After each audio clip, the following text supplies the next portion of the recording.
मुलायम परिवार की छोटी बहू अपर्णा यादव जो इस वक्त भारतीय जनता पार्टी में शामिल है और बीजेपी में रहकर महिला आयोग के उपाध्यक्ष पद पर इस समय कार्यरत हैं। लेकिन फिर भी समय समय पर अपर्णा यादव को लेकर ये कयास लगाए जाते हैं कि क्या वह सपा के साथ फिर से जुड़ेंगी। लेकिन इन सब के बीच सबसे बड़ा सवाल यही है कि जिन हालातों में अपर्णा यादव ने समाजवादी पार्टी का साथ छोड़ा था, शायद वैसे हालात दोबारा अगर बने तो अपर्णा यादव का फैसला बीजेपी के साथ रहने को लेकर ही रहेगा। क्योंकि ऐसा बहुत बार देखा जाता है कि कई बार एक पार्टी में रहते हुए एक नेता का काफ़ी अपमान होता है, उसके साथ ऐसा व्यवहार नहीं होता जैसा उसके अकॉर्डिंग होना चाहिए। लेकिन वैसा ही कुछ अपर्णा यादव के साथ भी देखने को मिला।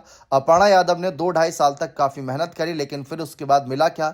महिला आयोग का उपाध्यक्ष पद की हम पूरी मान सम्मान करते हैं, लेकिन अपर्णा यादव के नज़रिए से क्या वो पद उनके कद के हिसाब का था? क्योंकि आज अगर हम मुलायम परिवार के ज़्यादातर चेहरे देखें, 5 चेहरे ऐसे हैं जो इस समय सांसद बने बैठे हैं संसद के अंदर, जिसमें हम अखिलेश को, डिम्पल को, आदित्य यादव को जो शिवपाल के बेटे हैं, अक्षय यादव को और धर्मेंद्र यादव को देखते हैं। अगर उसी फहरिस्त में अपर्णा यादव का नाम होता तो बहुत ही कहीं ना कहीं एक सोचने वाली बात होती कि देखिए किस तरीके से मुलायम परिवार के हर चेहरे राजनीति में अपनी पकड़ बनाए हुए हैं। लेकिन अपर्णा यादव बीजेपी के साथ रहकर क्या पाई, ये भी सवाल आज उठते हैं। चाचा शिवपाल ने तो साफ कह दिया था कि वहां पर सिर्फ यूज्ड एंड थ्रो होगा। इन सब के बीच सवाल यह भी रहता है कि अगर अपर्णा यादव भविष्य में कभी बीजेपी छोड़ सपा में आने के बारे में सोचेंगी तो अखिलेश यादव क्या जिम्मेदारी देंगे? क्योंकि अखिलेश ने 2022 में ही उन्हें टिकट नहीं दिया था। ये बयान दिया था कि जिनको हम टिकट नहीं दे रहे उनको बीजेपी टिकट देगी, जबकि बीजेपी ने भी अपर्णा को टिकट नहीं दिया था। 2017 में अपर्णा की हार के बाद सवाल कई सारे खड़े थे।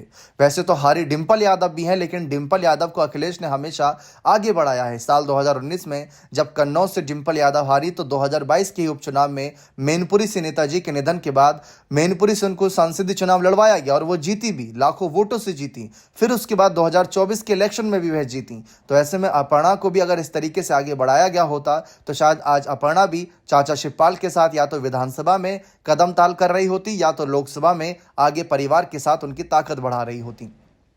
यही कारण है कि समय समय पर यही सवाल रहा कि अगर कल को बीजेपी से इस्तीफा देती भी हैं अपर्णा तो क्या सपा उनको कोई ऑफर देगी? क्या सपा के अध्यक्ष अखिलेश यादव कोई ऑफर देंगे? क्योंकि अखिलेश का फैसला ही आखिरी फैसला माना जाएगा। इस पर आपको क्या लगता है कि क्या अखिलेश को अपर्णा को घर वापसी के लिए कोई प्लान बनाना चाहिए या नहीं? अपने कमेंट सेक्शन में अवश्य दीजिएगा। बहुत बहुत शुक्रिया।